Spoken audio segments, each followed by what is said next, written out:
Ladies and gentlemen, you are watching Concert Junkies, Rob and John. Oh, yeah. And we're live, guys. You have to introduce yourselves. I'm Kevin. I'm Austin. We're 50 Flies. So I know you've probably been asked this a lot. Like, I know how you got your name, but most people don't. Well, the name actually came before I was in the band. Brandon Ritchie, the original singer, they used to practice at our drummer Chip's house, and it was like the middle of the summer or something, and there was like a million flies in the garage, and I think Ritchie famously said there's like 50 fucking flies out here, and that was kind of where the name came from. So there's no like crazy story, but I think it's kind of funny. You ever think about getting fly swatters for sale? Who was it that said that? I think I said that we should do that for merch. Yeah, that'd be hilarious. Hey, Missy, get your start doing shit. That'd be great. Right on the handle should be your name. That'd be great. Yeah. That'd be funny. Until people like, I don't know, like if we butcher a show or like have a bad night, people are gonna start throwing them at us. Yeah. I mean, it could be worse. It could be Rotten Tomatoes, you know. I mean, that's valid. That's valid. Worse.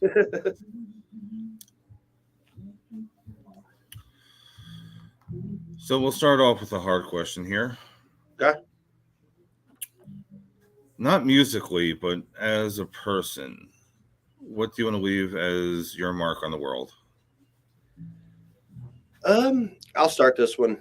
I've said it before in an interview I did with a previous band I was in. I think the mark I want to leave on the world is just making someone's life a little bit easier. You know, I mean, as a songwriter, as a musician, I think the holy grail is people being able to take something away from what we do.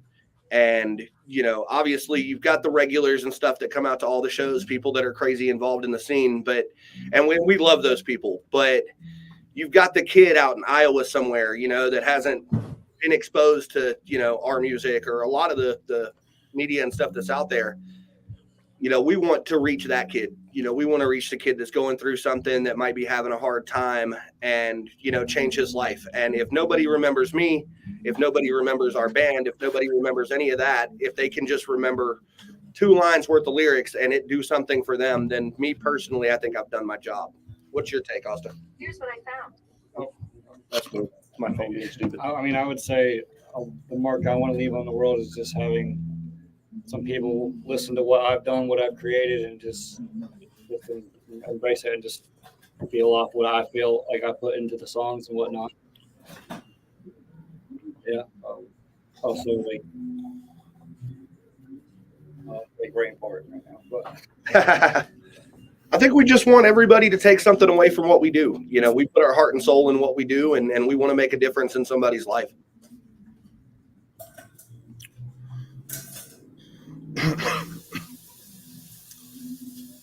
So the band has been out for about 10 years now. Mm-hmm. What do you feel is in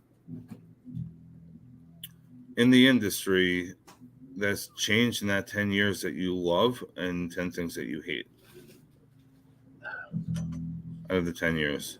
I think I'll answer this because you're still relatively new to the scene. I'm still very brand new to this music scene. But For me, at least, and I can't speak for all over because obviously our home base is in Charlotte, North Carolina, but the industry as a whole, I think one of the things that's changed, and it might be for the better or the worse, is social media.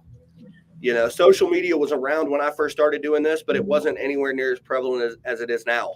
You know, now you've got TikTok, and I think people's attention spans have kind of, because of things like TikTok, YouTube Shorts, Facebook videos, Instagram Reels, stuff like that, attention spans kind of get smaller. You know what I mean? Like, so content wise, you've got to pack in what normally would be 5 minutes worth of content into a 30-second video, which can either help you or hurt you. It just really depends. The scene in general, though, I think everybody's starting to figure out that working together, you're going to get better results than when everybody's trying to compete against each other and it starts to get nasty.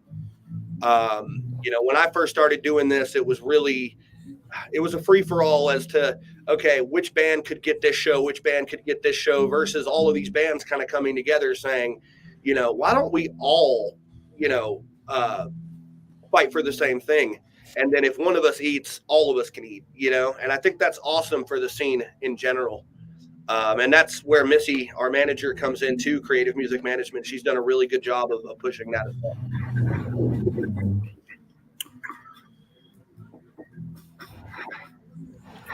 But don't you feel that, like, even when you're going for, say, music of the year or any of that, and it's like everybody you know is on the same on the same ballot? Like, I mean, not everybody's going to win. Yeah, for sure. But I think our take on it, and at least us as a band, we've always been known as a band that plays well with others, and the accolades like Artist of the Year or Best Up and Coming, things like that, of course we want to succeed. We know our worth, we know what we can do, but at the same time, the awards to us aren't exactly anything that we're striving for either. It's kind of one of those things, if it happens, it happens. We're more concerned with our fans and what people think of us, not so much what a committee says about us or what people want to vote us for, because let's be honest, the band that lost last year could win this year.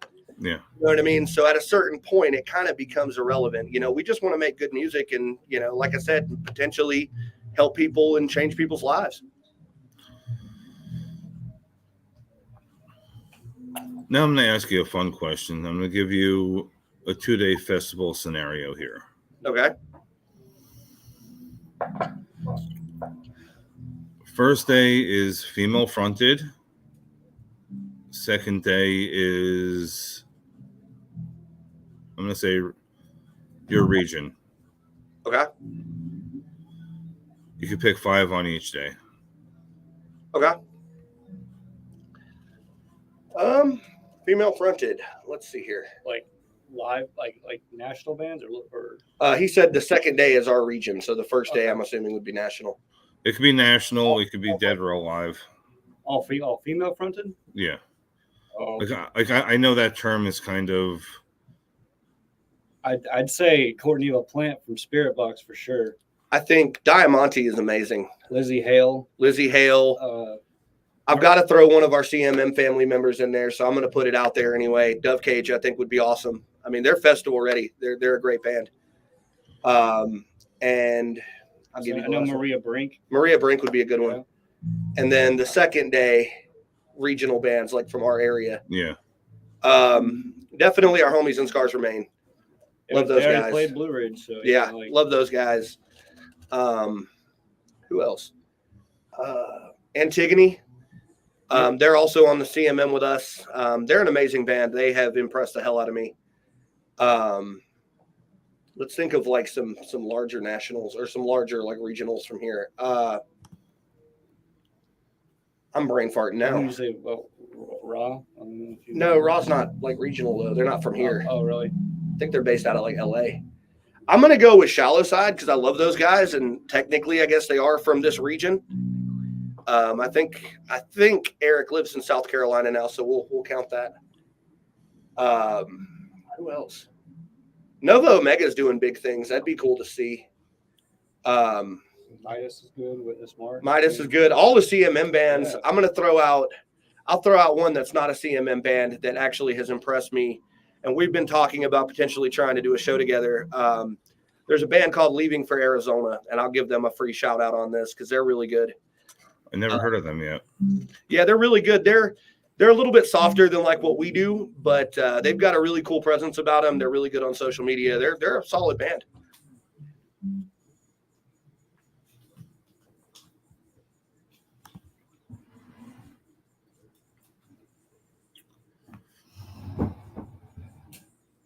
What would you name your festival, though?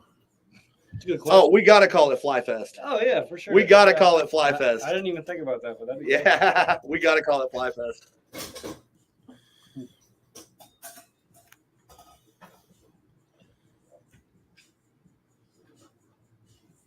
Not one of your own songs, but what song has changed your life? Oh, God, that's a tough one. for me, music saved my life in so many ways, man. I'm gonna let Austin go first Like because songs I in gotta our think. band. No, like not our songs, like just songs in general. Like what song has changed your life? Oh, man, like I'd say like Sleep Token is definitely one of them up there. I like Polyphia. That's just like instrumental, like prog rock, but it changed like how I play guitar in a big way for sure too.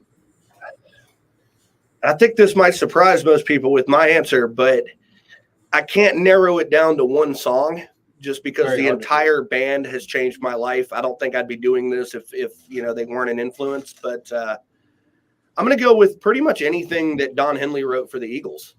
Okay. That's really, I think, probably my biggest influence from the time I was 5 years old. It's just the Eagles. That was really kind of what brought me out of my shell and was like, oh, I want to be a singer. I want to be in a band. I want to write songs. So Metallica is definitely what got me started on guitar. James Hetfield, Kirk Hammett, all of that. Corey Taylor too. Corey Taylor's been a huge influence. I love Slipknot. Well, what was Slipknot? Yeah.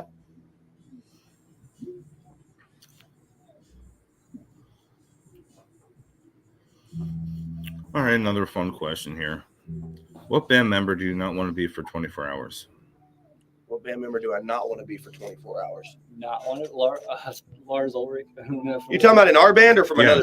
I was talking about in your band. In our band. Who do I not want to be? Yeah. I don't know. Like, I don't know. I don't know why I would not want to be. I don't think anybody in our band really has a like to be against. Yeah, one way or another. I mean, I can tell you who I would love to be. Chip Behringer would be a fun one. Chip Behringer's he's got a rock star life going on, man. Yeah. Yeah, I'd love to be Chip, but yeah, I don't think there's anybody in our band that I wouldn't want to be.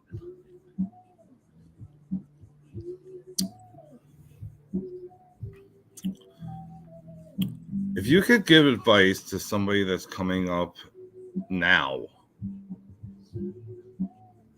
what would that be? Just get your networking up for sure, and that's one, right? Yeah, stay humble. Don't have an ego. Yeah, you see so many bands that kill their careers, by coming out thinking they're rock stars, and it's like the bands that make it even on a multinational level, an international level are the ones that are humble. I've met a lot of really famous musicians, over the course of my life. And honestly, I met Vinnie Paul from Pantera and Hell Yeah. And if anybody has a right to not be humble, it would be Vinnie Paul. And he was one of the most humble people I've ever met. And I think that goes to show you. So I think stay humble, and know your worth at the same time. Know what you can do, but be realistic about it. Don't come out expecting to be a rock star. Don't come out expecting to be treated like royalty. If you're in music to get rich, you're in the wrong business, because apparently nobody's written me a check yet. So be humble, get along with everybody, be a decent human being, and just care about your fans, through everything you do. Give them the best music you can, be the best person you can. I don't care if, you've got 10 million things going on. I'm never going to not shake someone's hand at a show, or just be a decent human being, because at the end of the day, people are going to remember that. So what's your feeling on people playing their set and just not working the crowd? You see a lot of bands do that. And I think a lot of that comes down to insecurity as a musician. When you see, and if you watch, I'm guilty of it. If you watch some of the videos from some of my old bands, when I was like 18, just starting out, I was a stick up there, just frozen, but the more comfortable you get with it, that starts to come naturally. But you eventually get to a point where you have to, people don't come to a rock show because they want to hear the music. In most cases, if they wanted to hear the music, they could find it online. It's not hard. People come to a rock show because they want the experience, and yeah, for the energy. And for a lot of people, that's the closest you're going to come to being a rock star. We're extremely blessed to have the talents that we have, and, to have the fan base we have, and the platform we have to do what we love to do. And a lot of people don't have that, and so people live vicariously through their favorite bands. And, you know, we want to give them that show. And if you just stand there and don't work the crowd, you know, don't play off of, you know, the way they're reacting to what you're doing, it's not going to evoke that emotion in them, and they're not going to have as good of a time. Have you ever walked out on a show? No. Neither have I. Even as a patron? I don't believe so. No, I don't think I ever have. I mean, truthfully, there have been shows that I've been to where I might not have been the biggest fan of the band playing or whatever, but you know, even if it's not necessarily my taste or something that I'm into, Could be someone else. yeah, I mean, I give everybody respect for getting up there. You know, I mean, that's not an easy thing to do in the first place. So no, I don't think I've ever watched even like national shows.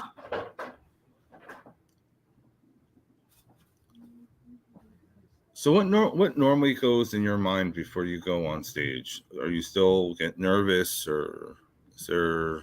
It's like, how quickly can I set up and get ready? Like, yeah, that's the big one. You're still the new guy, so Yeah. Austin's still trying to, like, I don't know, get his footing for how things go before the show. So they get more muscle memory easier or whatever. So they get set up. And I've been doing this long enough now that I've pretty much got everything dialed into a science as far as the live show goes. Yeah. I think what goes through my head is, how can I give these people the best show that I possibly can? I don't think I really get nervous like that. I think it's more of an anxious, like I'm ready to do this. But honestly, what goes through my head is just, how can I give everybody the best show possible, and kind of thinking through the scenarios that might happen while I'm out on stage, so that, you know, if something does go wrong, I kind of have a contingency in my own mind as to what we can do about it. Have you ever forgot your own lyrics? Oh, absolutely. Absolutely. It's to the point where I actually have, when we play live, I have a custom set list that has some like lyrical cues on it, just in case, because I've played these songs for hell off and on with 56 or 7 years, I believe.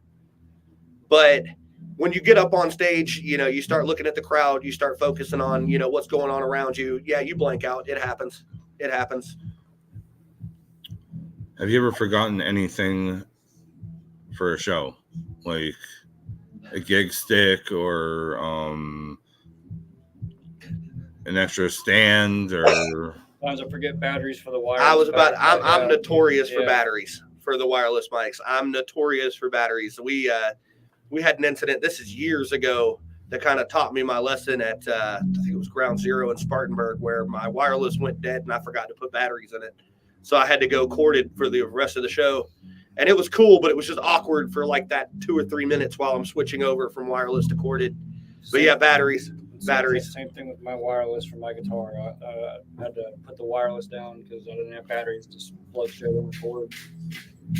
So I always got that on lock. We learned our lesson. Yeah, now the first thing we buy for any show is a pack of batteries. So are they like regular batteries, or they're Double A's. Yeah, they're oh really? Yeah. The wireless handheld is AA, and yours is too, isn't it? Yeah. Because I actually have a wireless setup, but I've never used it before. It's just sitting there. But, Yeah, the actual handheld mic has 2 AA batteries in it. Oh, that I did not know. Is there, mic wise, is there a certain brand that you prefer over? Me, I love the Shure. I love Shure. I run a SM58, which is kind of industry standard wireless on stage. It's reliable. I've used some other brands and stuff in the past and haven't had too many issues. I've got to shout out Audio Technica, because for a long time I ran an Audio Technica wireless, but we had a few interference issues on some bigger venues and stuff like that. Since I've been running Shure, we haven't had a single problem. When you guys are recording at home, do you use Logic, Reaper, or Pro Tools? FL Studio mainly. Yeah, we've got FL Studio at our houses. Nothing serious. We've used it for a few like the acoustic stuff we put on Facebook. I'm not sure what program Jordan's running at Pangea, but that's who we're actually like recording, tracks through right now. But I don't think it's Pro Tools. I can't remember. I'm brain farting on what he's running. No, God, no. But yeah, FL Studio is cool because I've got the full version on my computer. He's got it on his, and it's just the workflow on it is super easy to just lay down, basic scratch tracks, acoustic stuff, that kind of thing. So with the writing process, do you do lyrics first or then instrumentals, or how does that? We are kind of unique as a band in the way we write. Typically, what happens is I'll write at home, and I've got notebooks full of lyrics to just different beats and things like that I hear in my head. Just different ideas, almost like kind of like writing poetry, but just, structuring it as a song. And then when we all get up for practice or, to write, I'll just kind of look at the guys and say, hey, give me something, and occasionally I might say, okay, give me something kind of down tempo, kind of sad, just kind of what I'm thinking in my head. And then I'll just kind of flip through the book and find lyrics that fit it, and then if I need to modify something after that, once I find kind of something where I'm like light bulb moment, oh, this works, we can always change it later. But yeah, typically that's the way it works. And I love it that way because it gives everyone in the band complete control over their own instruments.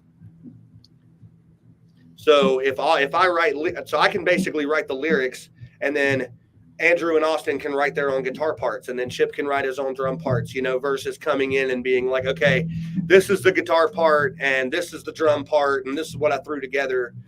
I feel like you have more creativity and more of a creative say when you allow everyone else to kind of do their thing.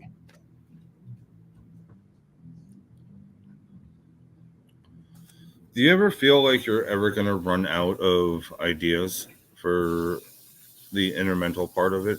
Because there's only so much you can do with an instrument. I think there's like infinite possibilities. You can always change up tempos. You can always change tunings. I mean, I bring something, like I'm just jamming, like practicing songs all the time. I'll just have something random pop in my head, like a random beat, guitar, time signature or something, and I throw ideas in the chats all the time. And there's a lot of genre bending too now, which increases the possibility. I mean, obviously rock and rap, but there's a lot of genre bending, which really opens the door for a lot of different sounds. But me personally, I don't know, you can throw your opinion on this, but I think, how do I say this? It's the whole package that makes the song, So yes, all day long, you're going to hear instrumentals of songs that sound similar to other songs, but it's because that's not the whole song. Mm-hmm. When you combine everything together, the possibilities are endless.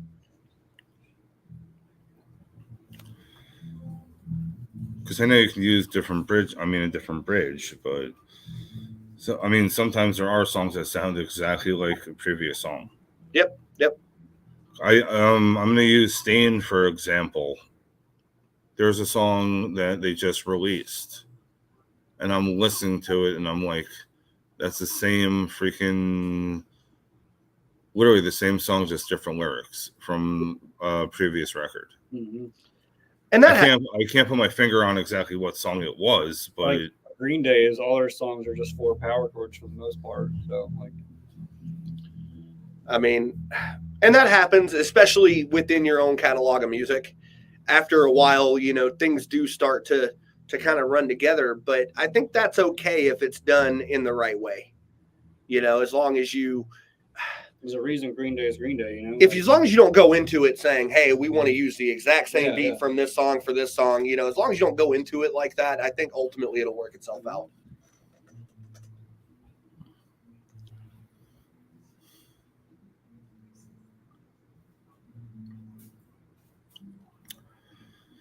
So if you weren't playing music at all, what would you be doing? I know you have full-time jobs as well, but probably be in college. Man, I was a degenerate from the definitely wouldn't be in college. I thought about joining the military at one point, and that kind of fell through. So I just decided, you know what, I'm going to tattoo myself and join a band. Let's do it. I don't know, I don't know honestly. either what I'd be doing if it wasn't for music. So I'm typically in restaurant management, if you probably- can believe that. So maybe something in that. I'd probably be at some trade job. I'm at a trade job now, so I'd do both. But like, what was your main goal when you were a kid? Like your top 2 professions that you wanted to be like when you were 5? Like astronaut. Like I never really had a plan B. I've always wanted to be a rock star. I think that was kind of, I mean, as a kid, I played a lot of Guitar Hero, and that's where like love for guitar came from, and just like the music on there just it shoved me in the door, opened the door for all the music that's out there. I was the kid that would put all his family in the living room on holidays and put on a show for them, singing karaoke in the living room at like 4 or 5 years old. So I think that's always kind of been my dream. And I didn't really have a plan B. You know, it was all kind of like, okay, this is what I want to do. And obviously, you know, we're not at a multinational level where, you know, we can quit our day jobs, but I kind of think I've always just kind of banked on music and kind of put it out there, and then everything else is just kind of fallen in place in my life. And I'm very lucky for that. A lot of people don't have that. But, you know, I've always taken jobs to where I can work the music schedule around it. I've always, you know, kind of based my life around it so that I could do what I love. Because at the end of the day, I mean, yeah, we're all blessed. We all have really privileged lives in the sense of, you know, we're not starving every day. You know, we're not outside. You know, we've all got nice places to live and good home lives. But I would not be happy if I wasn't doing this. So I think that's kind of. So going back to your living room karaoke, what's your go-to? When I was 4 or 5, if you can believe it, it was the Eagles. I found I'm going to age myself for a minute, but I found a VHS tape that my mom had recorded in the, like, underneath the entertainment center. This is, you know, back when people had these massive elaborate entertainment centers. And it said Hell Freezes Over on it. And I might've been 4. And I thought I was getting away with watching something I wasn't supposed to. I had no clue it was even music. And I threw it in the VCR and I started watching it. And my mom came out of her room and saw me sitting in the living room just wide-eyed at the TV. And I was about to switch it off, like, oh, God, I'm about to get in trouble. And my mom came in there and goes, wait a minute, what are you watching? Nothing. She's like, are you watching the Eagles? And I'm like, is that who this is? She goes, sit down. Let me tell you about the Eagles. And then she started pulling CDs off the wall. She had like this big CD organizer. And, you know, from that point on, I was hooked. So when I was 4 or 5 years old, that was my band. That was my band. I could, at 5 years old, sing pretty much every song that they had ever put out. Did you get to see them on their last tour? No, unfortunately not. I've got a lot of stuff kind of going on behind the scenes. I didn't get a chance to go, not to mention tickets are outrageously expensive. Except for a local show. What was your last show you went to see? Damn. I don't go to too many concerts like that. Austin would be the Saliva Camp. I mean, like, no, well, that was our show. I mean, that was the last show I went to, I think. Before that, Blue Ridge, I guess. Yeah, Blue Ridge was yours. I honestly can't remember like the last actual concert I went to. I know one of my favorites I've been to, this was years ago, but Slipknot, Marilyn Manson, and Of Mice and Men. That was a lot of fun. Shout out to Neil Jackson for those tickets. Honestly, I cannot remember the last concert I went to be honest with you. I don't typically, outside of us playing shows, I don't have a whole lot of time to do stuff like that. Yeah. But yeah, I think that was at least one of my favorites. I just can't remember the last one. I'm about twice a month. Maybe more than that. Local shows. If we're going to talk about that, then the last one I went to that we didn't play was the Christmas show at the Rooster, and that was a lot of fun.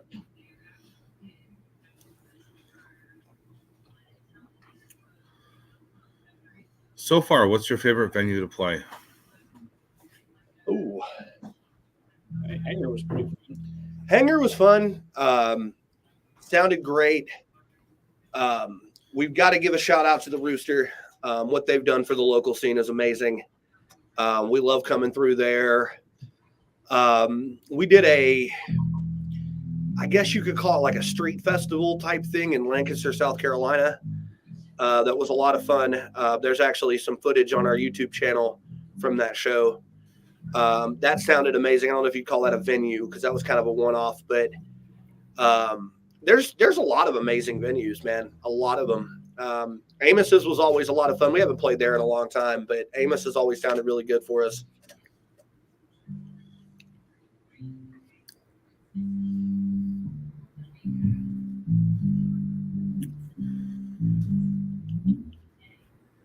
So what are your plans coming up for this year? Oh, we got a lot. Okay. We're dropping a new single. I said I would drop the release date on this interview.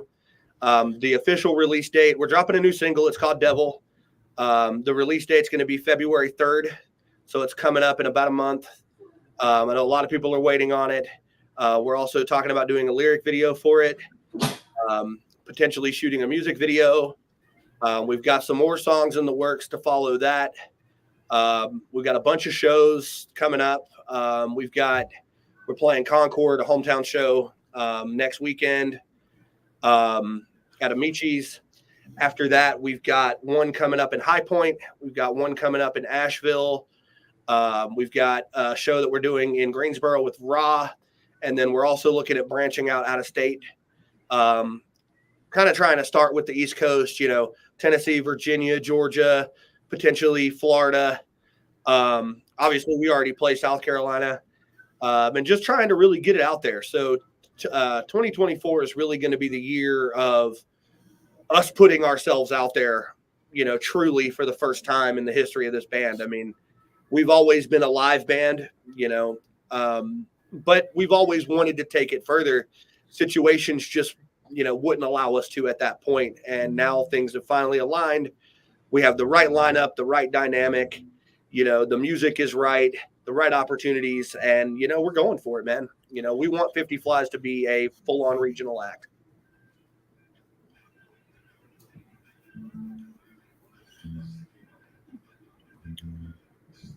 So is it easier for you guys to do a lyric video first than a real one? I'm not saying it's fake, but you know what I'm saying. For simplicity, absolutely. For simplicity, here's the thing. The release has been so anticipated. The people that know about it. We've teased it a little bit on social media. But there's a lot of people waiting on this release. I mean, hell, it's been 10 years in the making, for us to put out a decently high profile, single from our band. And we want to get it to the people as fast as we can. We want to shoot a video for it, which we're talking to Pangea Productions about. That's who we recorded the song as well through. But the lyric video is just going to take less time, and it'll give us something to release with the song. Yeah. Or, YouTube, social media, things like that.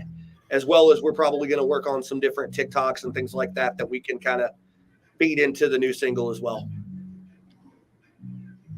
Okay.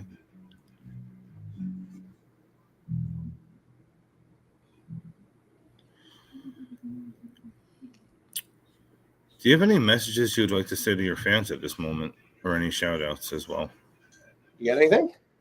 I'll let you go first. Thank you guys, and I can't wait to see you guys at all the upcoming shows. We look forward to jamming out with you guys. I can't wait to see everybody either. We say it every time we get on stage.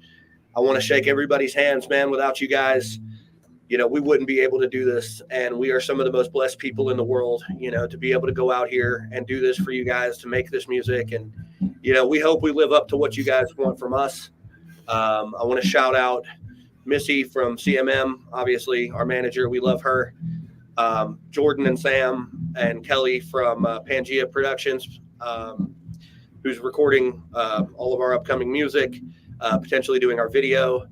All of the CMM Street team, Brandon Joins, Jamie Harrington, Scott Callahan and his wife, Tyler Anton, Stage Tech. Who else? Samantha Styles, all the homies in Scars Remain, Dove Cage, all the CMM bands, really. Nova Omega have been amazing. Yeah, the rest of the band that couldn't be here tonight. Love those guys. Wouldn't rather do it with anybody else. And just everybody that supported us, our families, our friends, we love you guys, and we don't want that to kind of fall to the wayside. Everybody that's ever come to a show, bought a piece of merch, even liked our page online, anybody that's ever shown even the smallest amount of support for this band, we love you.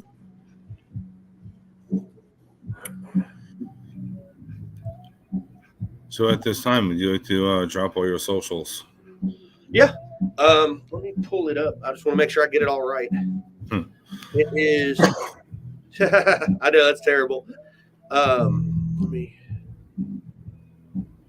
Okay. Yeah, I'm pulling it up.